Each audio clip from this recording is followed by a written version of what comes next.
కర్నూలులో కట్టేటటువంటి అతి పెద్దదైనటువంటి power plant పూర్తయితే అది రేపు పొద్దున ప్రభుత్వం ఎవరొచ్చినా సరే జగనే వస్తే అది ఆటోమేటిక్గా పూర్తి చేస్తాడు. ఎందుకంటే తన హయాంలోనే అనౌన్స్ చేశారు కాబట్టి. చంద్రబాబు వచ్చాక కూడా అది ఆపకుండా పూర్తి చేస్తే మాత్రం ఆంధ్ర తెలంగాణ రెండింటికి కూడా పవర్ క్రైసిస్ అనేది, అంటే కరెంటు మధ్యలో కోతలు వీటికి ఎందుకు జరుగుతున్నది, మన దగ్గర రెగ్యులర్ యూసేజ్ అంటే రెగ్యులర్గా మన దగ్గర ఉన్నటువంటి ప్రొడక్షన్ పోను మిగతా అది కొంత అవసరం అవుతుంది. మనం ఈ ఏదైతే బొగ్గు ఆధారిత విద్యుత్తు ఇదివరకటి రోజుల్లో ₹6 ₹7 యూనిట్ ఉండేది. ఇప్పుడు వచ్చేటప్పటికి అది 15-20 రూపాయలు అయిపోతుంది. ఎందుకంటే బొగ్గు రేట్లు బాగా పెరిగిపోయినాయి కాబట్టి.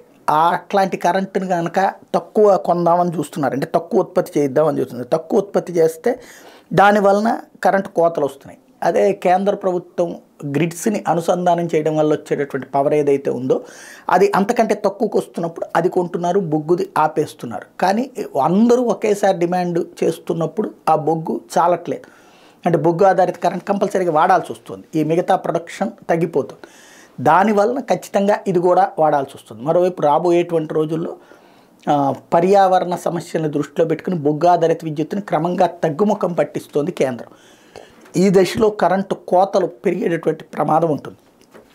దాన్ని కంట్రోల్ చేయడానికి ఆంధ్రప్రదేశ్లో కర్నూలులో చేపట్టినటువంటి 5230 మెగావాట్ల పవర్ ఐ స్టోర్, ఇది పవర్ని స్టోర్, ఇది అతిపెద్దదైనటువంటి ప్రాజెక్టు. ఇది పూర్తయితే కనుక, అంటే ఇదేంటంటే కిందకి వాటర్ ఫ్లో చేస్తూ మళ్ళీ రివర్స్లో చేసుకుంటూ వచ్చేటటువంటిది. ఇది కనుక పూర్తయిపోతే 5200 మెగావాట్ల పవర్, ఇది పూర్తయిపోతే ఆంధ్రప్రదేశ్తో పాటు తెలంగాణకు కూడా మనం అమ్మచ్చు. ఆంధ్రప్రదేశ్లో వాడుకుంటూ తెలంగాణకు కూడా వాడచ్చు. ఇది ఇప్పుడు ఆంధ్రాకి సంబంధించిన అత్యంత ముఖ్యమైనటువంటి ప్రాజెక్టులో ఒకటి.